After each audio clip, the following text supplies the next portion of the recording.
começando mais uma edição do Torcida Podcast. Sim, senhoras e senhores. O convidado de hoje, ele... Poxa, acho que é o caçula da equipe, hein? Sim. Che, o caçula, não sei nem se não é de idade também. André Ranieri, o repórter do Energia em Campo, o Coringa, ele que passa por todas as equipes. Valeu, obrigado por ter vindo, mano.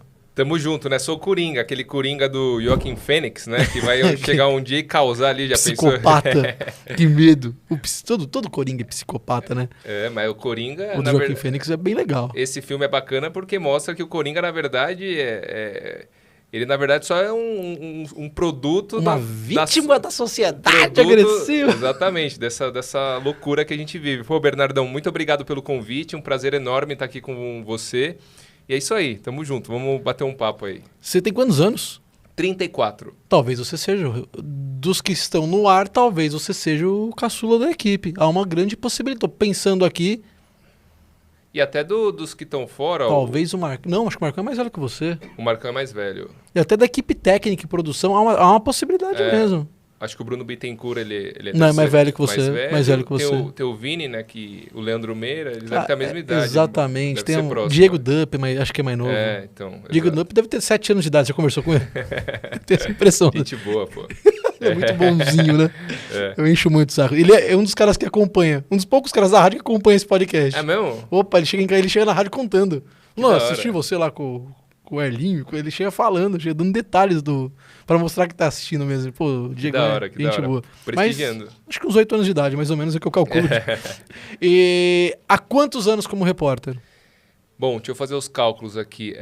Eu comecei a trabalhar com isso na Jovem Pan em 2014, né? Meu primeiro dia de trabalho foi, acho que 2 de janeiro de 2014. Então, vamos fazer as contas aqui, ó. Tira 7 anos, 8 anos, eu tô com 34, mais ou menos 26. Mas eu comecei como produtor, né, de esportes. Então, Esse dia que você citou, você começou como produtor? Essa data? Foi meu primeiro dia. Na verdade, eu trabalhei 15 dias antes. Eu trabalhava numa assessoria e aí pintou... A oportunidade, inclusive, é bem legal, porque foi meio por sorte, assim. Eu tinha feito um estágio na Jovem Pan com o Flávio Prado. Tinha um programa de sábado que ele apresentava, que era o Jovem Pan no Mundo da Bola, foi reformulado, ele não apresenta mais. E na época era muito legal porque ele abria espaço para molecada. Então você chegava lá, tipo, você não ganhava dinheiro, mas você tinha a oportunidade de ajudar na produção do programa. Começava às 9 da manhã e até 1 da tarde. Então você aprendia a fazer roteiro, fazer um boletim, fazer a produção em si, ligar para convidado. Qual que é o nome do programa? Jovem Pan no Mundo da Bola. Poderia chamar Estágio. Estágio no Mundo da Bola. E é o programa mais antigo relacionado ao futebol internacional que acho que tem no Brasil, se bobear. Era uma época que ninguém falava, não tinha nem como ter informação direito, né, do futebol internacional, e ele veio com essa proposta. E era bem legal, que ele pegava cada estagiário, né, digamos assim, e dava um mercado para ele falar no boletim. Então, por exemplo, tinha o cara que falava de França, de Espanha... tinha a mina que falava de Itália e por aí vai. Eu falava de futebol sul-americano. Então, por exemplo, quando ia ter confronto de Libertadores, eu sempre ficava com o adversário. Primeira vez que eu falei ao vivo no ar, porque eu gravava o boletim. Eu ia lá, escrevia no estúdio e até tenho gravação. É muito engraçado, que era tipo assim... Bom dia, Flávio Prado e amigos do Jovem Pan no Mundo da Bola. Na faculdade, jogral total. E a primeira vez que eu falei ao vivo mesmo, sem ler, foi para... O Flávio Prado falou assim, André, eu quero que semana que vem você faça um negócio diferente. Eu quero que você pesquise o time do Tolima e traga as informações e dê ao vivo aqui. Aí eu fiquei a semana inteira pesquisando o time, sabia todos os jogadores, né? O fatídico episódio do Tolima. E aí foi a primeira vez que eu falei no ar, assim, foi legal. Até o Rincon tinha um outro integrante do Mundo da Bola que colocou ao vivo o Rincon. Fiz até uma pergunta para o Rincon. Foi bem interessante. Mas eu entrei na Jovem Pan porque eu trabalhava numa assessoria, tinha uma empresa que era o Grupo Europe, eles fizeram o Ninho do Pássaro, eles eram arquitetos, assim, e fizeram estádios do Shakhtar Donetsk. E aí eu liguei para o Flávio, eu falei, Flávio, eu tenho uma pauta que... eu já tinha saído do Mundo da Bola, eu tinha ido fazer intercâmbio, voltado.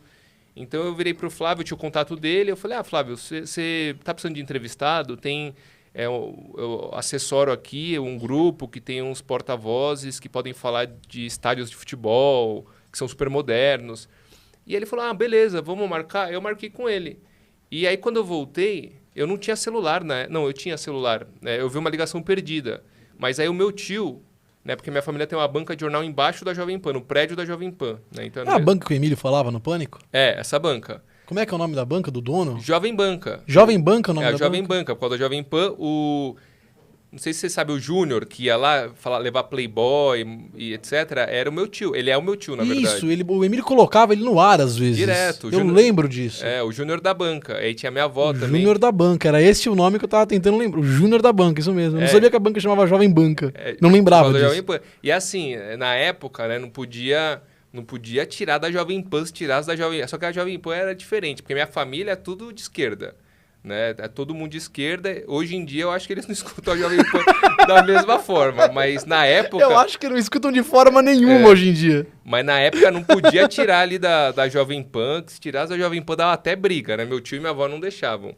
Mas só pra fechar a história, foi isso. Aí eu liguei, aí o Flávio Prado, na sequência, me ligou, eu não atendi porque eu tava no banho, e aí meu tio me avisa, o Júnior da Banca. Fala, o Flávio te ligou, quer falar com você, falou que é urgente. Eu falei, ué. Aí fui lá, liguei pro Flávio, o Flávio falou assim, André, vai abrir uma vaga de produtor na Jovem Pan, você não quer fazer o teste? Mas, o teste já te falo, eu trabalhei com você, eu sei como que você vai ser protocolar, é só pro Vanderlei Nogueira, que era o chefe de departamento na época, te conhecer, mas assim, tipo, a chance de você Carta não marcada. passar Carta marcada, você já tá dentro. Aí eu fiz 15 dias de teste, né? Eu tava na assessoria e lá também eu fazia os dois. E aí eu entrei. Aí entrei como produtor. Aí entrei para fazer o Pique da Pan, que também é um programa bem antigo. Era um programa bem antigo da Pan à noite. Deu um mês, acabou o programa, depois de 30 anos. Você faliu um programa... E aí eu fui... Programa histórico. Aí me mandaram para coordenar o Pan News. Então, eu que fui contratado para ficar no esporte. Nesse início, eu estava produzindo mais jornalismo do que propriamente esporte. E como é que você cai na reportagem esportiva? Como é que você vai parar na beira do campo pela primeira vez, cara? Então, eu queria, na verdade, assim, quando eu entrei na faculdade de jornalismo, eu sempre queria ser repórter de campo. Porque eu vi os caras lá, tipo, no gramado, eu falava, como que deve ser, né? Você trabalhar no lado, assim, do jogo, você vendo aquilo tão de perto. Eu achava o máximo. Eu falei assim, meu sonho é esse. Eu vou entrar na faculdade para ser repórter e eu queria ser de rádio também. Porque eu cresci ouvindo rádio, né? Principalmente a Jovem Pan. E aí, eu lembro que eu fazia o trabalho de produção e eu sempre perguntava, posso gravar um boletim? Posso fazer uma entrevista? E aí eles sempre me deram essa liberdade. Então eu entrevistava, sei lá, Thiago Camilo e colocava em algum lugar na programação. Aí eu fazia boletim de futebol de Minas, sei lá, eu pegava alguma notícia que estava rolando, porque tinham setoristas, né? Corinthians, São Paulo, Palmeiras, Santos, Rio de Janeiro, né? Tinha o Viga, tem até hoje o Viga. E aí eu fui meio que martelando, eu queria muito ser repórter, eu fui. Chegou um dia que o Alfredo Luiz Filho, que era o produtor principal, né, e fazia as escalas junto com o Vanderlei, ele ia sair da rádio para viajar, para morar com a esposa em outro país, acho que no Reino Unido, se eu não me engano, na Inglaterra, sei lá. Não lembro, mas acho que em Londres mesmo. Se bobear, foi em Londres. E aí, o Vanderlei virou para mim e falou assim, André, assume a vaga do Alfredo, você vai ganhar um reajuste de salário legal, não sei o quê. Aí eu falei para ele, não quero. Aí ele falou, por quê? Eu falei, porque eu quero ser repórter. Se eu fizer isso, eu vou me prender na produção. Eu nunca mais consigo chegar onde eu quero. Pegou outro caminho, foi. Aí eu lembro que assim, ele virou e ele ficou até meio... Ele ficou contrariado ali, ele não gostou ele levou a gente para uma salinha, aí ele falou assim, não, ele tentou ficar me convencendo, daí eu falei assim, Vanderlei, eu não quero. Simplesmente eu não quero, eu quero ser repórter. Eu posso continuar fazendo o que eu estou fazendo, eu sou produtor, mas eu não tenho o objetivo de continuar crescendo, né, aqui na coordenação, na produção. Eu quero falar no ar, eu quero fazer reportagem de campo, eu quero um dia ser setorista.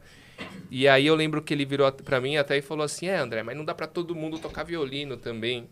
Aí eu engoli aquilo, eu falei, não, tudo bem, então, mas eu não quero, eu falei para ele. Aí ele meio que, tá bom, não sei o quê, foi cada um para um lado, ele ficou com a cara meio virada para mim, mas não era meu objetivo, entendeu? Certo. Eu preferia até de repente, sei lá, ficar mais tempo onde eu estava, ganhando menos, que foi o que aconteceu, e quando pintasse eu falei para ele, a chance pode pintar daqui 5 anos, não tem problema. Mas eu sou paciente. Eu falei assim, eu só quero que tipo, você tenha a ciência que meu objetivo não é ser um grande produtor, um grande coordenador. E tem pessoas que têm um perfil muito bom para isso, mas não era o meu perfil. Eu tenho a vontade de ser repórter. É isso que eu tenho vontade. Né? Esse que é o meu objetivo aqui na Jovem Pan. E eu posso esperar. E aí passou um tempo e aí a Pan começou a trocar muito a equipe. Aí acho que passaram, sei lá, 2 meses ele me escalou pela primeira vez para reportagem. Isso é uma frase que cabe muito na Pan, né? Trocar muita equipe. Nossa, eles trocaram demais. É muito rotativo lá. É muito rotativo. Eu lembro que na época, porque assim, eu peguei os medalhões. Então, quando eu cheguei, só tinha cara que você olhava assim. Eu lembro quando... Tipo, Karsug, você fica olhando pro Karsug. Caraca. É muito louco, você fala assim, caramba. Né, meu? O cara, eu via na televisão, via no rádio, o cara tá do meu lado aqui, mexendo no computadorzinho, né? Eu lembro de uma das primeiras interações que eu tive com o Karsug, que também foi muito legal. Que, assim, como todo lugar, tem um monte de coisa que não faz sentido na Jovem Pan, nas empresas, assim, que você fala, meu, como que eles estão fazendo isso? Se assim seria provavelmente mais fácil, né? Parece que tá complicando. Aí o Karsug ficava só observando... E ele fazia uns comentários, assim, e aí ele falava assim, você sabe, porque nem sabia meu nome, tipo, era um produtor que tinha entrado há uma semana. E provavelmente não sabe até hoje, não sei. Aí ele falou assim, você sabe a vantagem de ficar velho? Eu falei, qual que é, Karsug? Ele falou, você pode falar o que você quiser. Porque era você isso. Perde o filtro e ninguém te contesta. Ninguém. Mas aí foi isso, aí eu fui meio que martelando... eu peguei também o boom do UFC, que era naquela época Vitor Belfort contra... Spider. Não, foi um pouco depois, aliás. Mas era eu lembro que a primeira vez que eu entrei, fiz uma cobertura ao vivo, foi a volta do Anderson Silva, depois de ter fraturado a canela contra o Weidman. Sim, que aí ele dali pra frente já não foi mais, né? Não. Ali já... Acho que era o Nick Dias, se eu não me engano, a luta. Aí eu fiquei num bar que tinha ali embaixo da Paulista, entrevistando a galera enquanto ele lutava. Então eu dava flashes ao vivo na programação da Pan. Eu fiz isso por Energia em Campo. Você fez? Nesse mesmo bar. É mesmo? Mas você sabe qual que é? Eu não sei, tem uns bares ali embaixo da Jovem Pan. Eu fiquei rodando aqueles bares e botando o pessoal no ar. Legal. Eu fiquei no Prainha. Foi no Prainha que eu mais fiquei.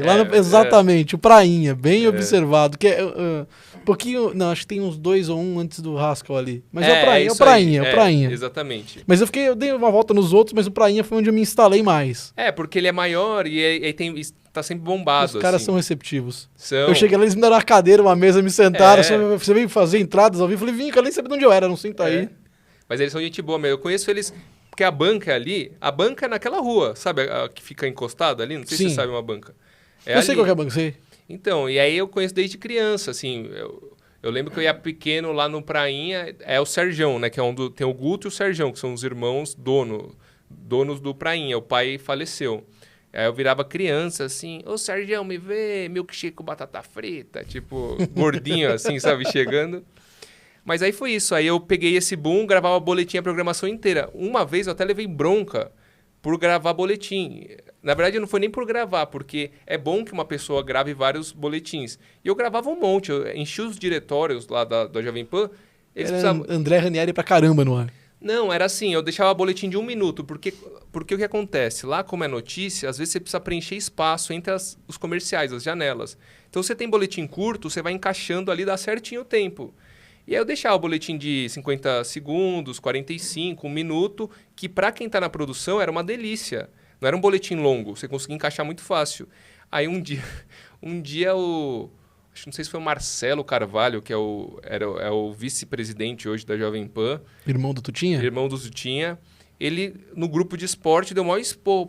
Pô, o boletim do Ranieri entrou de novo, entrou não sei o quê. Tipo, ele tava entrando uma vez atrás da outra, porque a galera usava pra preencher buraco. Pra preencher buraco, entendeu? Aí eu pensei assim, que culpa eu tenho, né? Eu tô trampando. Só deixei o boletim lá, quem tá usando não sou eu, né? Quando você toma bronca porque trampou demais, isso é maravilhoso. Eu tô trampando muito, meu, segura um pouco aí. É foda.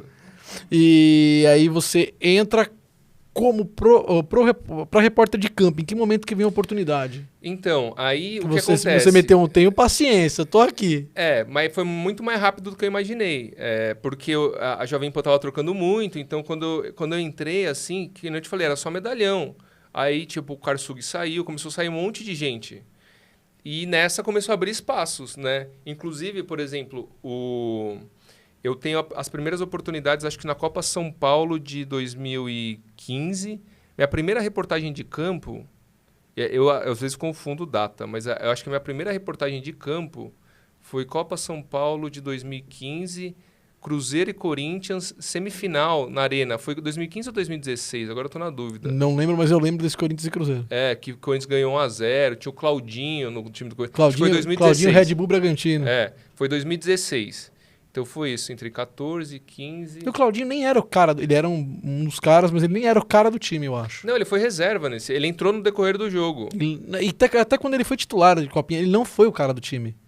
Exato. Ele nunca... Assim, ele era muito querido pela torcida. Ele tinha alguma identificação. Eu lembro que depois que o Corinthians avançou para a final e perdeu na final o Matheus Pereira, se não me engano, meteu aquele pênalti contra o Flamengo, o Corinthians foi eliminado. Mas na semifinal, depois do jogo, a torcida ficou em cima do Claudinho, tanto que ele ficou lá tirando foto, mandando pra galera, pegava... Porque na arena, né, ele ficou no Oeste ali, por exemplo. Mandava um celular, ele tirava a selfie assim pra pegar a galera e jogava o celular de volta. Ele ficou ali uma meia hora. Caraca. E a torcida queria o Claudinho, era o cara assim... Reserva, mas xodó. Xodó total. E aí foi isso, foi o meu primeiro jogo, né, em 2000 acho que foi janeiro de 2016. No estádio, eu tinha feito outros já, tipo de Copa São Paulo tubo. E já estava fazendo plantão esportivo, então fazia um tempo que eu já era plantão esportivo. Foi meu primeiro contato com a jornada esportiva, com transmissão dos jogos ao vivo, falando. Então, o plantão, para quem não sabe, é aquele cara que fica... tipo, o narrador chama, vamos agora ao plantão esportivo, André Ranieri. Aí o Nilson vai, por exemplo, vai falar, Nilson, pela segunda rodada do Campeonato Paulista, além do confronto entre Bragantino e São Paulo, pela terceira rodada da competição, jogaram mais cedo. Fulano, amanhã jogam tal, ontem jogaram tal. Então eu ficava informando, e durante o jogo saía gol, tinham outros jogos acontecendo no mesmo horário, aí tinha tipo um barulhinho, um efeitinho, aí o narrador chamava... bolinha na tela. Bolinha na tela. É bolinha na tela. É o que o Anésio Leite faz exatamente, zoando no Energia em Campo. Exatamente como o Anésio Leite. Só que o Anésio acho que não tem o efeitinho, né? Não precisa. Ele chama mesmo. Ele se chama, fica tranquilo. Se tem acho que ele não precisa de um efeito pra se chamar, né? Se ele é bom em entrar na hora que tem que entrar. E aí você cai pra repórter de campo, aí você chega onde você queria. Exatamente, onde eu queria. Chegou a ser setorista? Então, aí... Do Corinthians ou não? Sim, do Corinthians. É que nesse primeiro momento, o que acontece? Eu começo a ser o setorista folguista. Então, por exemplo, o setorista do Palmeiras, o Fred, ficava de férias. Aí eu fazia um mês do Palmeiras. Setorista do Corinthians, Quartarolo, ficava de férias. Eu fazia um mês do Corinthians. Porque o Seródio, eu acho que bem nessa época, ele saiu para ser assessor de imprensa do Corinthians. Ele era o setorista. O Santos, a mesma coisa. Então eu ficava... Você falou do Quartarolo, ele ficou muitos anos lá, né? Pra mim, é o maior repórter de rádio que tem, assim. É o maior. Assim. Ele é muito referência. Acho que é difícil alguém que gosta de futebol e ouça rádio que não sabe quem é o Quartarolo. Acho que é impossível isso. Ele fez uma dupla, assim, que foi uma dupla muito, muito marcante, né, com o Vanderlei Nogueira. Eles têm perfis diferentes, né? Então o Quartarolo... os dois têm uma voz muito marcante. A do Quartarolo eu acho uma voz... muito forte também, né?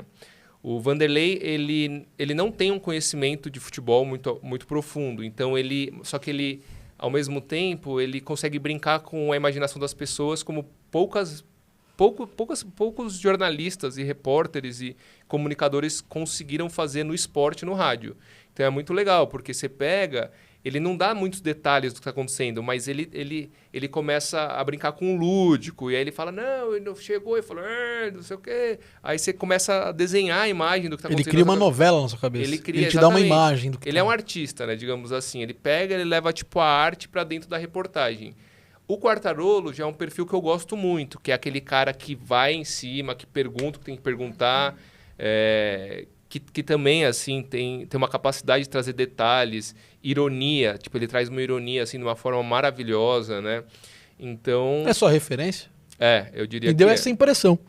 O Quartarolo e o Espímpolo, assim, são os caras que eu mais tentei de alguma forma emular na minha reportagem. Obviamente que eu não consigo chegar próximo dos caras, né? Porque eles são muito bons. E nem é importante, nem é bom isso. Você tem que ter um norte, mas você tem que criar seu perfil. Exato. Mas no começo eu tentava fazer bem parecido. Assim, não a voz, porque eles têm a voz mais forte do que eu tenho. O Quartarolo, principalmente, tem um grave. Então, se eu tentar imitar ele, vai ficar uma coisa ridícula. Eu uso a voz que eu tenho. Em determinado momento, até comecei a gostar da minha voz, porque o Nilson até fala que mas tem que ser diferente para marcar. E aí o Nilson um dia virou para mim, o Nilson César, narrador, e falou que você não precisa ficar corrigindo tanto, porque você fica padronizado. Não sei se você já viu assim, quando o aluno às vezes sai... Um aluno, tipo, ele foi destaque na aula de televisão. Você pegar todos os destaques da aula de televisão de todas as faculdades, você vai ver eles falando, é a mesma coisa. É o mesmo jeito de falar. Padrão. E aí você não sabe quem é quem. Então, por isso que às vezes você escuta o repórter, aí muda para o outro, e você não memoriza quem que é. E aí eu falei assim, eu pensei na época, eu falei, quer saber? Eu ficava tão preocupado em corrigir todas as minhas imperfeições, que eu falei, eu vou deixar algumas que, de alguma forma, tipo, vai entrar na cabeça da pessoa. A pessoa vai saber que sou eu que estou entrando lá. Né? Se eu fico muito, muito redondinho, muito padrãozão, se eu tiro as imperfeições, é aquele negócio, entrar na cabeça do ouvinte e vai continuar, é como se fosse, mesma pessoa falando sempre. Entendeu? Você vê que a narração do Nilson é muito diferente. Então marca. Quartarolo também é diferente, marca. O Vanderlei, todos esses caras. Não estou me comparando a eles, jamais vou fazer isso, imagina. Né? Não, entendi, a gente tá falando de referência, não tem...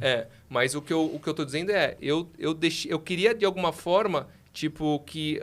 O jeito que eu falava, que ele ficasse, tipo, identificado na cabeça dos ouvintes. Tanto que até é curioso, essas últimas semanas eu fiz, tipo, teve Covid lá na rádio, eu fiz jogo de todos os times. E aí eu recebi um monte de mensagem de ouvintes, porque eles talvez provavelmente ouviram pela primeira vez. E aí teve uma das mensagens, foi assim, é muito louco, né? Porque eu te escuto na Energia... E está muito associado ao Jovem Pan. A sua voz, eu associo ela ao Jovem Pan. Ele tipo, fica meio bugado. Né? E isso é muito legal. Já teve vezes também de... Tem dois caras na rádio que tem essa associação forte. Você e o Lima. Exato. O Lima também é totalmente, né? Ele ficou ele ficou mais tempo que eu, né? Inclusive. Exato. Mais tempo que eu. Mas é isso, né? Então... até me perdi aqui. Eu comecei a falar, fui indo. Você estava falando da padronização e do estilo que você teve que imprimir do seu jeito para marcar. E aí você estava contando que você fez todos os jogos dessa semana porque uma galera convidou. Sim. E aí você também estava falando que você começou a receber mensagens da galera, tipo, falando, pô, parece que eu tô ouvindo a Jovem Pan. Então, o que eu ia falar, só que o Quartarolo e o Espímpolo são os caras que eu mais, assim... Ficava observando, ouvindo, abria boletim, ficava ouvindo e pegando conhecimento, tentando absorver algum conhecimento da forma que eles se portavam, falavam no ar, como que eles informavam. O Espímpolo, ele foi muito importante para mim, para falar assim, André, você tem que falar isso, é isso. Por que você entrou falando tal coisa? Isso aqui não tem relevância nenhuma agora. Então, ele foi meio que... me deu muitos toques em relação a isso. O que eu tenho que levar de informação? Quanto tempo que eu tenho? Em que momento que eu posso falar cada coisa?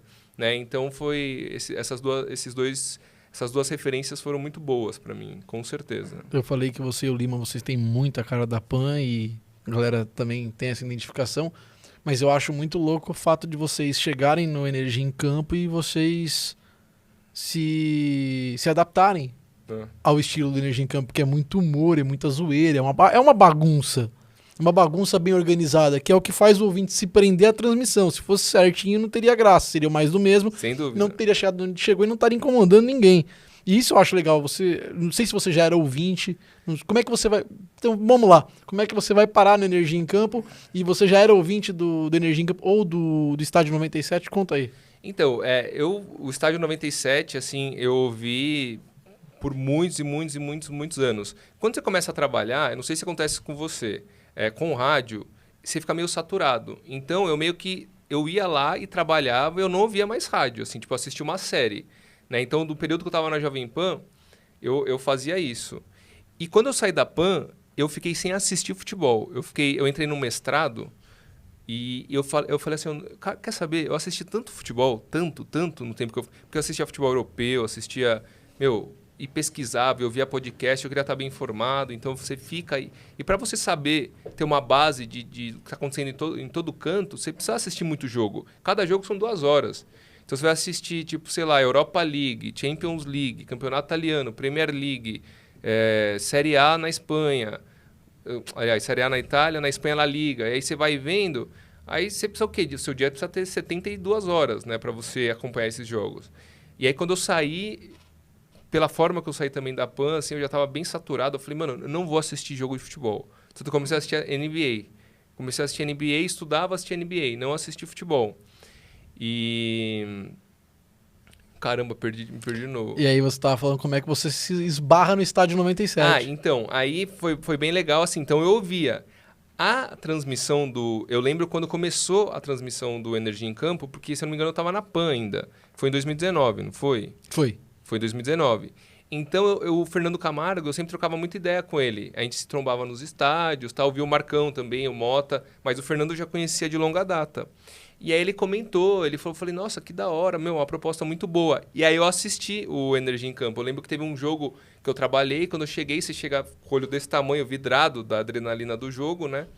Aí eu falei, vou assistir a transmissão para ver como que é. E eu achei muito legal mesmo a proposta, assim.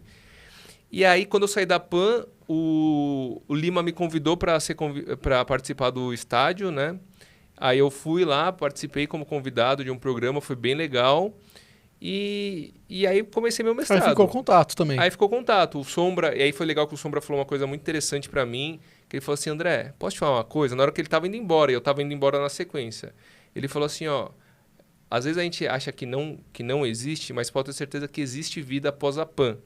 Porque a PAN, assim, ela tem... Eu já vi essa frase dele. Ela tem o poder de, tipo, você fica... Mano, você vive aquele negócio, assim, integralmente. É muito louco, assim. Eu nunca passei por nada parecido. E eu tenho muitos amigos que são isso também. Tipo, te suga muito. Eu tenho um amigo que já tomou tarja preta lá dentro. E é uma baita escola. É um negócio, assim, lá você sai cascudo mesmo. Você aprende muito. Eu cheguei lá que eu não sabia ligar a chavinha aqui... E saí com uma capacidade muito grande perto do que eu tinha entrado. Né? Eu saí que o meio jornalístico me conhecia, os torcedores me conheciam. Por mais que, às vezes, eu entro... Que nem... Daqui a pouco a gente talvez fale disso.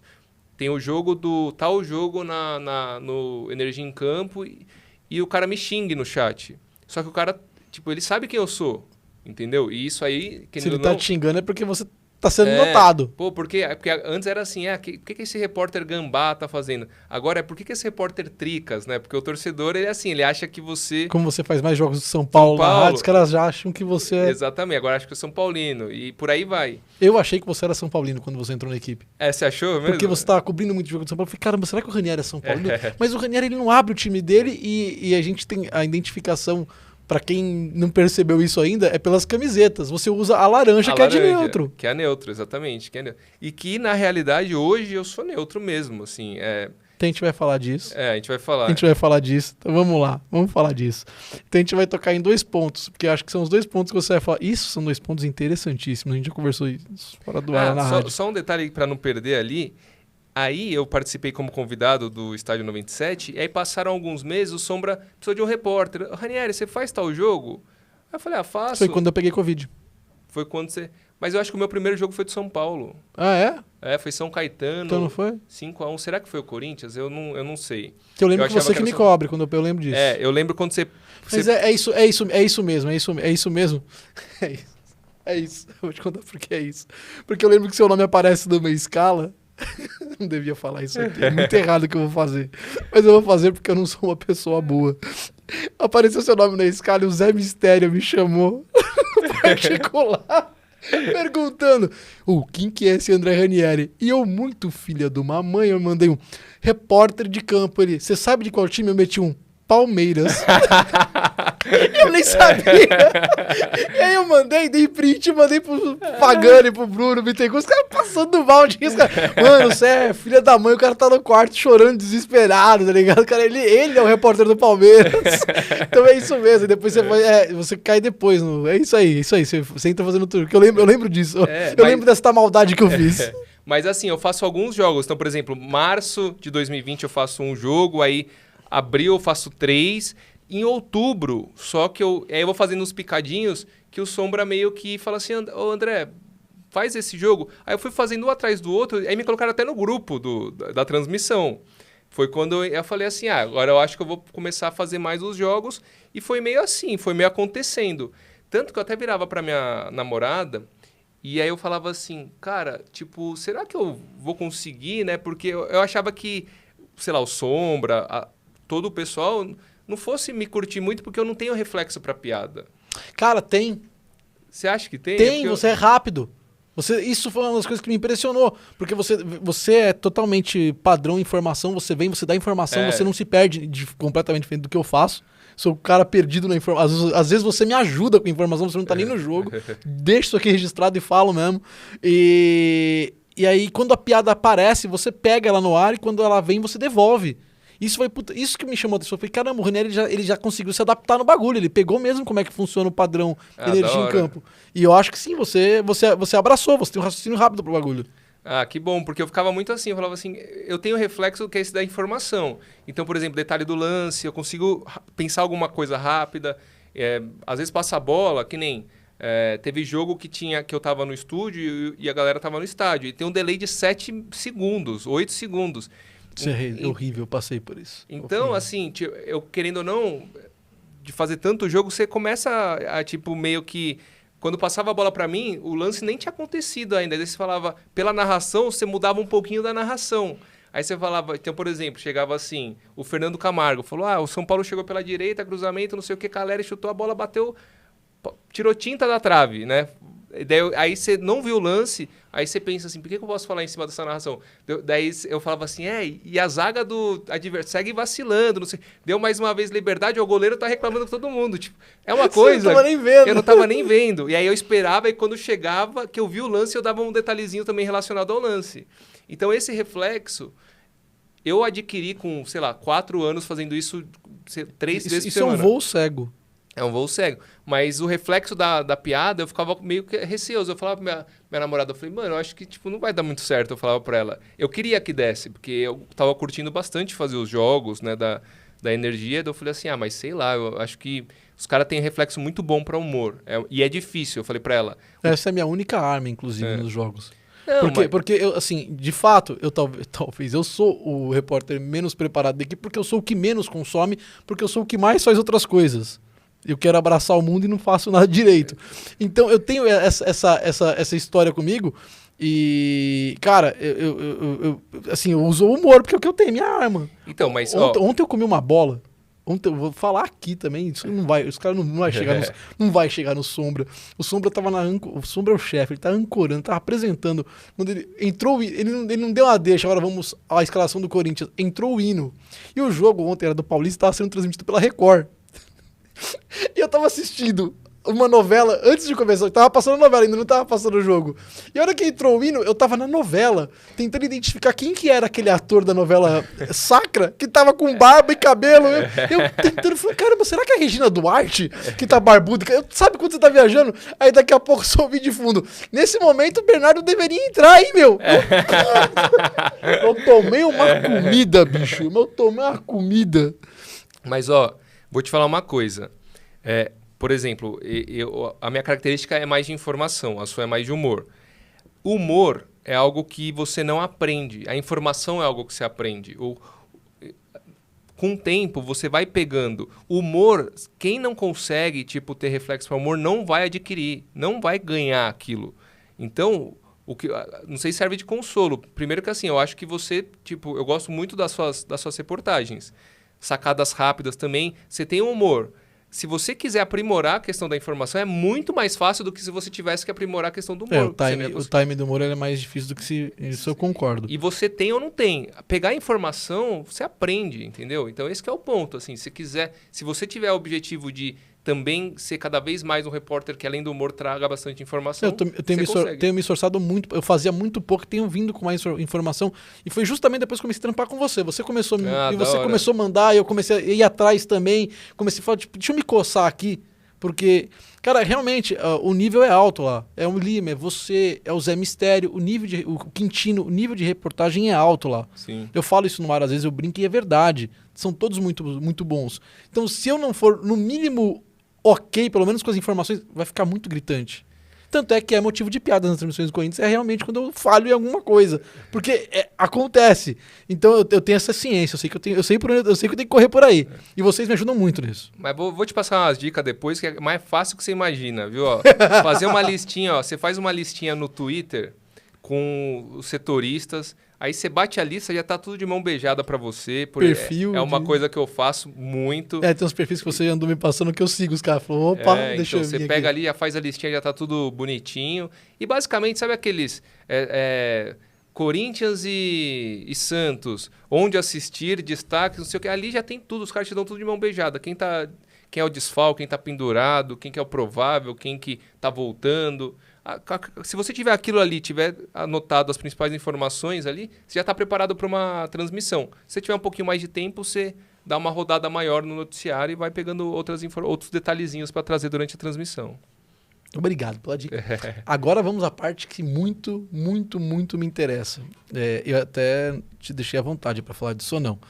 Porque a sua saída da PAN é esquisita. E aí você falou, hoje eu nem tenho time realmente.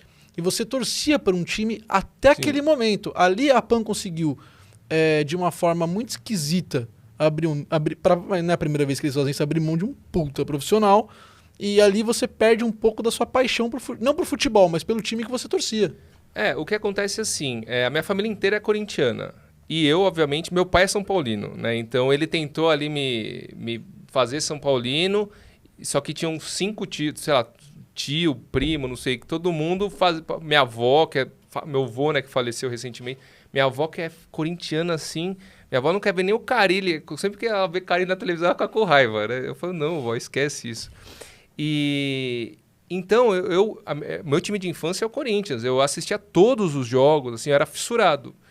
Só que, primeiro que não foi só a questão do Carille ou da Jovem Pan.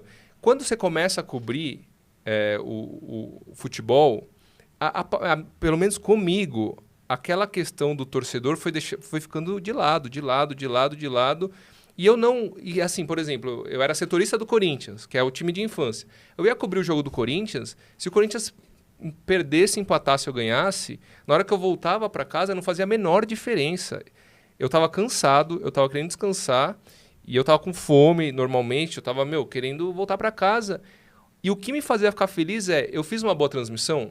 O Corinthians podia ter perdido de 4-0. Se eu achei que eu fiz uma boa transmissão, na reportagem, entrevistando, na coletiva pós-jogo, aí eu ficava feliz. Que quando a gente não vai bem, a gente fica mal. Fica, porque é normal.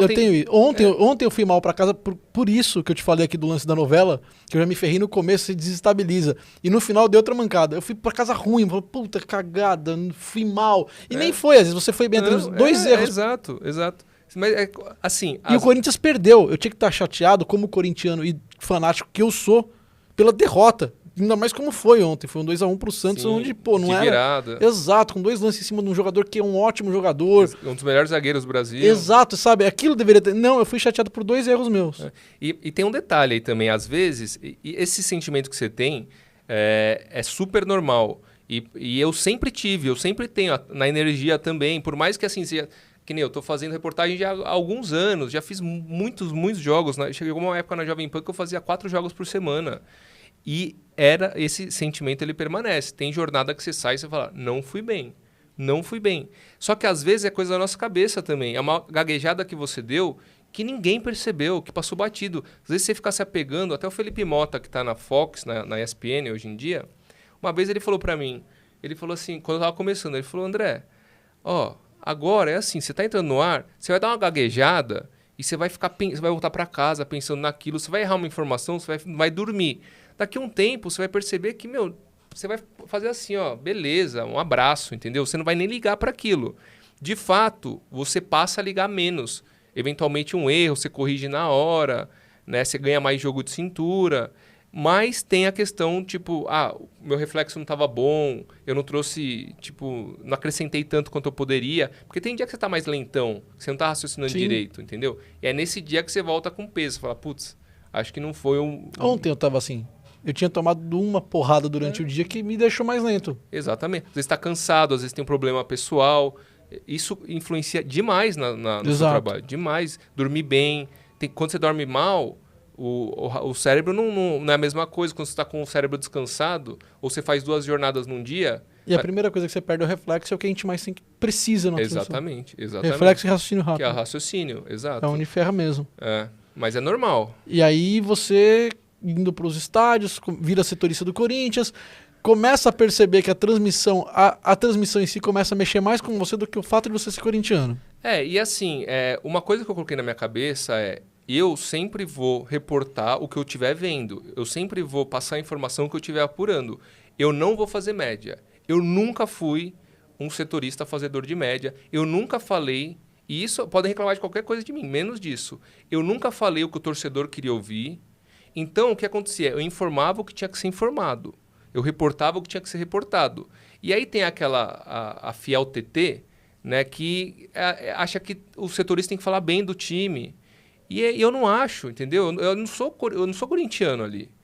Eu sou um repórter, eu sou jornalista. E aí esses caras começaram a me encher o saco. E é um grupinho que tem uns 20 Zé Ruela, assim, que eles ficam pesando, aí você entra no Twitter, aí os caras mandam contra, aí os caras reclamam de tudo. Aí teve o episódio Carille, que foi a gota d'água, assim, porque a partir de então, tipo, minhas redes sociais foram inundadas de xingamento, de todo tipo de ameaça. Você já vinha em conflito com o Carille? Já era uma relação esquisita. Você fazia umas perguntas que ele não curtia muito. Então, o ponto é esse, mas não era o Carille. Eu sempre fiz pergunta no Corinthians que os treinadores não gostavam, mas que eram perguntas que eram pertinentes. Eu não perseguia ninguém. Certo. Quando eu podia perguntar, eu gosto muito de tática, né? Gosto mesmo. Às vezes trago um pouquinho na transmissão, não trago muito porque senão fica chato, mas eventualmente quando eu tenho a oportunidade, tenho a abertura e tem uma coerência, perguntar sobre tática, etc., eu pergunto. Mas tem outras coisas que vêm antes, né? E são coisas incômodas. E as perguntas incômodas, elas têm que ser feitas. Tanto que o Oswaldo de Oliveira, quando ele, nesse retorno ao Corinthians, a primeira pergunta que eu fiz para ele não gostou. E estava com o Roberto de Andrade, que era o presidente à época, do lado. Que eu falei assim, eu trouxe um histórico. Não, porque agora eu vim para o Corinthians, não sei o quê. Eu falei assim, Oswaldo, mas o que faz com que você acredite que a palavra da diretoria ela vai ser cumprida dessa vez e que você vai cumprir 2 anos de contrato? Eu trouxe o histórico, porque o último treinador era contrato 2 anos, ficou 3 meses. Aí ele falou assim, você deu números. Pergunte ao meu presidente, ele apontou aqui, né? E aí, depois dessa coletiva, eu fiz algumas perguntas incômodas para o Oswaldo. Só que o Oswaldo ele lidou de outra forma. Ele chegava assim, ele me chamava de Mohamed, né? Barba e tal. Aí ele virava assim, cadê o Mohamed? Cadê? Porra, Mohamed, não fode hoje, hein, Mohamed? Antes da coletiva começar. Ele começou a levar na brincadeira, entendeu? Isso é legal, caramba. Isso é legal. Tipo, o Oswaldo de Oliveira é uma pessoa muito gente boa. Muito gente boa. Ele dá entrevistas muito boas, né? Dá entrevistas boas. Eu gosto. Tem aquela do Gabriel Jesus, que é icônica. Gabriel, né? Que ficam pedindo Gabriel Jesus, que tinha 16 anos na época. E ele imitando a galera pedindo Gabriel. E aí, o que aconteceu? Com o Carille, assim, ele chegou e só ganhou. Ele não aprendeu a lidar com críticas. Ele não sabia o que era uma crítica. E quando você começa a fazer quando o time começa a não ir tão bem, e que, nossa, o Carille é humilde, o Carille é 10, o Carille é genial, o Carille é um fenômeno, não sei o quê, o Corinthians com 30 vitórias seguidas, 30 jogos sem perder, não sei o quê. Quando começa a virar o negócio, que você tem que fazer a pergunta mais incômoda, ele não estava preparado para aquilo. E aí ele começava a levar para o pessoal. Teve até uma vez que ele foi na Jovem Pan, que ele reclamou. Ele foi super legal, tal, participou do Esporte Discussão, foi show. E depois ele me puxou de canto e reclamou de uma pergunta que eu tinha feito para ele. Eu falei, Carille, tipo, a pergunta tem coerência, entendeu? E ele nem tinha nem entendido direito a pergunta que eu tinha feito. Era uma pergunta até que, a certo ponto, boba. O Corinthians estava com uma sequência muito grande no Brasileiro. E aí todo mundo falava assim, mas também quando perder, vai perder um monte. Aí nunca, o tabu sempre permanecia, né? E aí o cara já tinha ouvido 100 vezes. Aí teve um jogo contra o Atlético Paranaense, o Corinthians fez 1-0, levou a virada e depois buscou empate. Foi alguma coisa assim.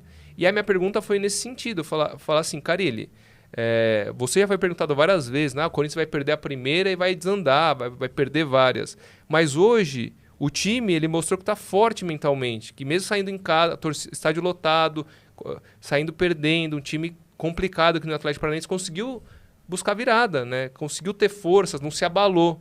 E ele não, acho que ele só parou pegou na primeira parte. Só a primeira frase que você disse. E já começou a esculachar e lá depois de novo. Então, assim, algumas das perguntas que eu fiz ele não gostava. E algumas ele não entendeu. Essa ele não entendeu. Então, por quê? Porque o Carille, quando ele começou a receber crítica, ele ficou muito à base do fígado. Entendeu? Ele ficava... Ele não sabia. Ficou arisco. Ele ficou arisco. Ele não sabia. Hoje em dia, eu acho que ele lida melhor com as críticas. E aí foi isso. Só que ali, o que aconteceu? A treta com o Carille foi numa história que ele estava requintando. Tipo, um cara, um espião que mandava informação para o time do interior de São Paulo de Campeonato Paulista. E era a mesma história. Ele estava em 2019 e estava trazendo história de 2017. E a mesma coisa. Então, quando teve a treta com ele, meio que eu falei assim, quer saber? E aí depois desse jogo, todo jogo que eu ia fazer na arena, mano, antes era assim, ó, antes desse jogo, eu ia... Ô Ranieri, tipo a torcida, assim, dando alô, porque eu atravessava, eu ficava onde fica Gaviões. Não sei o quê. Depois desse jogo, tinha os caras ainda que trocavam uma ideia, mano, mas era xingamento, assim, tinha aqueles corintianos... Que era xingado, cheio. Mano, era xingado, atravessava tudo sendo xingado, assim, por um monte de otário mesmo. Assim, você via que... Você olhava pro cara, você falava, mano, ó, o que essa pessoa vem no estádio, tá preocupado com o repórter de campo, e ficava xingando, Aí, fora no rede social, que tive que bloquear tudo e tal. Então, a partir desse momento, eu falei, quer saber, meu? Um abraço, velho. Então, hoje em dia, eu já dei entrevistas falando, ó, que time você torce? Não tem problema de admitir, eu torço pro Corinthians. Hoje em dia, eu não torço para nenhum time. Não torço real. E mesmo quando eu torcia pro Corinthians, eu fazia a minha reportagem de uma maneira, tipo, honesta. Eu sempre fiz uma reportagem honesta, independentemente do clube que eu tava cobrindo. E esse fato... É ele que acaba resultando na sua saída da Jovem Pan? Então, eu acho que tem uma combinação de fatores, né? Eu acho que teve o meu desgaste com o Vanderlei, que foi um desgaste interno. A gente brinca lá que tem o House of Pan, né? Que é, mano, é bastidores. É tipo um bastidor de... Alguém vai morrer. Nesse episódio alguém vai morrer. Isso, tem muita politicagem, tem várias, acho que a maioria das empresas tem, não sei, né?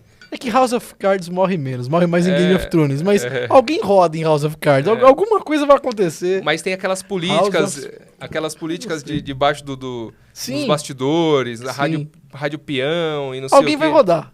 Não, aí fica muito em House of Cards alguém rodava sempre em alguma situação, né? O que acontece é que tinha algumas coisas que eu não concordava e eu me posicionava. Eu falava, não, eu acho errado. Aí teve a questão do Carille, que eu já estava comecei a ser fritado em determinado momento e que entrou no bolo. Tem a questão de época eleitoral e eu ter, nas minhas redes sociais, tipo, eu fui anti-Bolsonaro total, porque eu sabia o que ele representava, entendeu? Eu sabia que era uma figura fascistoide, que apareceu 500 vezes na história da humanidade, que é o mesmo modus operandi, entendeu? Para quem gosta um pouquinho de história do Brasil, história da Europa, vai saber que essa figura, vira e mexe, ela vai e volta. E ela representa um perigo muito grande. Tem inclusive um livro recente que é sobre o Trump, que é Como as Democracias Morrem, que é do Ziblatt e do Levitz, que foi a tese de doutorado deles. Eles são de Harvard, se eu não me engano. E eles explicam assim, ó, é o beabá. Todo mundo deveria ler aquele livro para ver o que representava a figura do Bolsonaro sendo eleita. E eu não estava errado. E todo mundo que alertou para isso também não estava errado. Então, eu me posicionei nas redes sociais. Aí, não tem nada a ver com o seu trabalho. Nunca falei no ar sobre política. Jamais. E aí, você trabalhando numa rádio bolsonarista, você se posiciona contra Bolsonaro em suas redes sociais. Aí, bichão. Então, aí tem isso também. Aí deve rolar aquele sprint. Olha o que o Ranieri tá colocando nas redes sociais dele. Não duvido, por exemplo. Então, os caras mandando pro Bolsonaro. Aqui, Jair. Então, eu acho que foi uma somatória de fatores. Porque, assim, se você parar para pensar... A Jovem Pan me pegou em 2014, uma pessoa que não sabia nem amarrar o tênis. E quando eu chego na minha maturidade profissional, eu tinha acabado de chegar, ali em 2019. Era o momento que eu falei assim, eu tô com um ritmo no ar, tô com confiança, tô com reflexo. Quando você chega, você prepara uma pessoa, 6 anos. Quando ele chega ali, ó, agora ele tá preparado, finalmente. Aí você, tipo, manda o cara embora. Muito esquisito. Entendeu? E aí que a história que eu ouvi, Uhum. Até você me contar a sua versão. A história que eu ouvi é: o Ranieri briga com o Carille e Ranieri é mandado embora da Jovem Pan porque Carille pede a cabeça de Ranieri. Não, Essa história, essa história não existe. Não, cara, ele nunca pediu minha cabeça. Cara, ele nunca pediu Ninguém minha do cabeça. Corinthians nunca. Não. O que aconteceu foi o seguinte: na época do Carille, quando aconteceu isso, teve um patrocínio, que era alguma coisa do Corinthians, naquele jogo com o Santos, semifinal do Paulistão, quando eles passou nos pênaltis. E aí, o vice-presidente da rádio ficou bravo porque teve esse episódio bem no dia que tinha um patrocínio X do Corinthians, que eu nem lembro o que era, entendeu? Então, aquilo meio que pesou. E o meu chefe de departamento, ao invés de virar e falar assim, ó, ele fez uma pergunta na coletiva, que teve uma réplica, teve uma tréplica, em determinado momento, ele começou a ser acusado de uma coisa, sem nenhum tipo... Porque assim, o lance do Carille na coletiva... Eu fiz a pergunta e ele respondeu. E ele sabia que eu ia perguntar, porque eu tinha conversado com o assessor dele. Eu falei, cara, o Carille tá trazendo de novo essa história que é mais velha, que meu, é de 2 anos atrás, de onde que ele tá tirando? E aí toda vez que o Carille trazia isso pra coletiva, os setoristas começavam a ser xingados pelo torcedor. Eu, Marco Belo, Vessone, principalmente como tinha essa questão política, os caras que são mais de esquerda, entre os setoristas, eram os principais alvos, porque eles juntavam a torcida, a Fiel TT... O Vessone também é de esquerda? Eu não sei. É. Imagina, os setoristas do Corinthians todos têm um viés, que isso é legal. Mas aqui assim, a real a gente, de esquerda e direita, é uma discussão metafísica que fica entre um grupinho ali que tem tempo para discutir esse tipo de coisa. Mas a massa da população... ela não está preocupada com isso, ela está preocupada com a sobrevivência, entendeu? Ela está preocupada em trabalhar, ganhar uma grana. O preço do gás, o preço da Exato. carne, o preço do arroz e do feijão. Se isso... tem emprego, é isso exatamente. A grande maioria está realmente... Por isso que é justo, se, por exemplo, o Bolsonaro tivesse feito um bom governo, nada mais justo que o cara votar de novo no Bolsonaro. Se a vida dele melhorou, ele vota. Nada mais justo, mas eu acho que é justo mesmo. Mas exatamente, tem, assim, bateram muito no Bolsonaro na questão da Covid, da pandemia, do fato dele realmente cagar para a situação toda. Isso não tem Jogar contra, ele jogou contra, basicamente. Exatamente. Só que isso não afetou a popularidade dele entre aquela fatia que ele tinha. Ele é afetado. Primeira vez que eu falo de política aqui no Torcida, mas vamos embora. Ele realmente ele sente o baque quando mexe no bolso. As 2 vezes que mexe com o Bolsonaro, tanto ele sobe no meio da pandemia com pessoas morrendo, ele andando, quando ele começa a dar o auxílio, ele sobe, e ele cai quando o preço do gás, da carne, de tudo estoura, porque não existe uma política externa, o dólar vai pra lua e tudo sobe, não tem o que fazer, combustível do jeito que tá. E aí, de novo, então quer dizer, as 2 situações que mexem com o Bolsonaro não estão relacionadas ao mais importante, que foi uma pandemia onde a gente tá indo pra 700 mil pessoas, 600 mil e carambada. É o bolso, é onde mexe com a maioria. Então, e esse é o ponto. E é justo que as pessoas, o melhor termômetro é a vida delas. Se elas estão conseguindo pegar, se elas têm direitos trabalhistas, se elas conseguem pegar um ônibus com preço mais acessível, se elas têm saúde, se elas estão conseguindo, o poder de compra delas está maior, a vida está melhor, está conseguindo comer melhor, está conseguindo comprar eletrônico, ter um celular também, o que elas têm vontade, um tênis de vez em quando. Então, esse é o termômetro, e é um termômetro mais que justo. É um termômetro, agora, voltando... É o termômetro do mínimo. Exato. É o mínimo. Melhorou minha vida? Eu acho que é um bom governo. A pessoa tem que pensar assim mesmo, de fato. Porque o resto é discussão, que nem eu te falei, discussão metafísica, discussão política. É importante, mas é um grupo muito restrito. Muito pequeno, que se prende entende, àquilo. Né? Mas o ponto que eu queria chegar que nem eu falei, muito corintiano reacionário que pegava no meu pé, se aproveitou da questão do Carille para ficar pegando no meu pé por causa de política, porque eu era contra o Bolsonaro. Em tese, para quem estuda um pouquinho o que é direito, o que é esquerda, etc., gosta de política, o corintiano teria que ser de esquerda. Não tem outra história. Tem até um livro, Norberto Bobbio, Direita e Esquerda. Leia esse livro, que é um livro objetivo, que ele fala o que é direito, o que é esquerda. Ele mostra que não existe centro, o Norberto Bobbio. É um baita livro, é um clássico. Leia esse livro que você vai entender. Por que não faz sentido um corintiano, por exemplo, ser de direita? Se é o time do povo, o time da massa, democracia, da democracia, porque a democracia é isso. A democracia é que todas as pessoas elas tenham condição de ter o mínimo, né? Pelo menos. E de terem voz. Exatamente, exatamente. Mas aí falamos muito de política, aí já estamos ganhando uns dislikes aí. Não tenha dúvida que eu fui junto contigo. Eu tava deixando você ir. Porque se eu tivesse cortado a nossa conversa e tivesse só deixado aqui registrado a sua frase, não, porque minha família é comunista, você já tava ferrado muito, Ranieri. Porque nesse momento você é um cara barbudo que falou em prol do povo, você se tornou um novo Lula aqui no Torcida Podcast. E você é comunista? Não. Você acredita em... se eu tiver errado, você me corrige. Pelo que eu converso com você. Você acredita em uma política que olhe mais para quem precisa. Se o comunismo existisse e se concretizasse, eu ficaria muito feliz, de verdade. Só que o comunismo, para mim, é o que? É utópico. Eu não vejo... Não, o utópico ele pode se realizar. O utópico é uma ideia que ainda não se realizou e pode se realizar. Você acredita?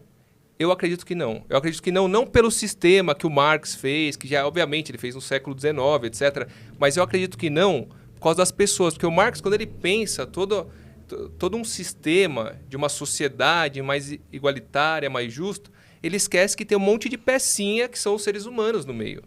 E que são corrompíveis, entendeu? Que estão sempre em busca dos próprios interesses. Inclusive, em alguns momentos que algumas pessoas usaram o comunismo, a ideia de Marx, para conseguir se tornarem líderes e chegarem em algum lugar, quando eles chegam lá, é exatamente isso que acontece. O cara corrompe, ele vira um ditador, dane-se se é um ditador fascista ou comunista, ele vira um ditador, e ditadores, eles são ditadores, aí já não existe mais viés político, é onde realmente essa pecinha, ela porque fode tudo. O que acontece é o quê? Tanto os governos de direita e de esquerda, eles podem ser democráticos ou ditatoriais. Normalmente, no Brasil, principalmente o Brasil, sempre criou essa ideia anticomunista, desde a República Populista, durante a Guerra Fria. Saiu da Segunda Guerra já, e no Brasil sempre teve isso, esse anticomunismo. Então, os ditadores são associados aos governos de esquerda. Quando não, os governos de direita. Só ir na Turquia, por exemplo, só ir na Rússia. Tipo, o Putin, assim, beleza, não é um ditador que nem o Erdogan. Mas tipo, praticamente um tirano ali. Sim. Entendeu? Tá se perpetuando, etc. e tal. Então, ser ditador ou não está associado à direita e esquerda. Tanto de direita quanto de esquerda, pode ter um governo democrático ou um governo ditatorial. E o ponto é, o comunismo... A gente vai ser muito xingado. A gente vai ser muito xingado. Mas por mim vai pro ar. Vamos ver, a gente corta essa parte depois. Você não quer? Não, pode deixar isso. Você quer? Eu também não tô nem aí. Eu não tô nem aí. Mas o ponto é, o comunismo, né, que acusam, o comunista, não sei o quê, nunca existiu um governo comunista. Nunca existiu um governo comunista. Nunca funcionou. Não, a ideia de Marx nunca foi chegou. Nunca foi colocada em prática. Porque o que é? O comunismo é o socialismo científico do Marx. É um tipo de socialismo. Então vamos pensar assim. Então, para o Marx, qual que era o processo? A gente tem os meios de produção. Não é a sua casa, o seu Celta. Ninguém quer isso. Karl Marx não quis dizer que vão invadir, só vão tirar. Não, você tem que ganhar exatamente. Não era isso. Não é isso. É meios de produção que ele está falando. Exato. Os meios de produção no capitalismo estão com a iniciativa privada. O Marx achava que tinha que passar, num primeiro momento, para o Estado e, num segundo momento, distribuir entre a população toda. Isso é o comunismo. Isso nunca chegou... Por exemplo, na Rússia. A Rússia é comunista. Como que a Rússia é comunista se primeiro, os meios de produção nem com o Estado tá mais? Porque a Rússia era um capitalismo de Estado. Os meios de produção têm iniciativa privada na Rússia. Aí Cuba você pode falar, não, a Cuba, beleza, é um comunismo. Não é, porque os meios de produção estão com o Estado. Existe Estado. No comunismo não existe Estado. Então, assim, as pessoas falam, porque elas escutam fulano falar, esse comunista. O Lula, por exemplo... Ele é tudo menos comunista, porque ele é um cara de esquerda. Ele teve 8 anos. Ele teve 8 anos para implantar um comunismo que ele não fez. E o Lula não é trotskista, leninista. Não, o Lula, ele é... Sindicalista. Esse que é o ponto. É outra história. Esse que é o ponto. É outra parada. É uma coisa de louco, quando viram o Lula comunista. Você fala, o Lula... Mas é o que você disse, no Brasil sempre existiu uma pré-indisposição ao comunismo e você carimba o cara já saiu perdendo em qualquer corrida eleitoral. Exatamente. Fica fácil. Tanto que os partidos foram perseguidos no Brasil, os partidos de esquerda, deputados durante a República Populista já tinha essa questão do anticomunismo. Depois da ditadura civil-militar de 64, tipo, os partidos eles foram extintos. Todos os deputado, vereador, prefeito, governador, tudo caçado, entendeu? E aí ficou aquele negócio lá dos militares no poder, e aí era a linha dura e os castelistas, né? A linha dura é tipo o Bolsonaro da época, e os castelistas eram aquela parte do exército que era da Soborn, que estudava mais, entre aspas, e eles ficaram revezando.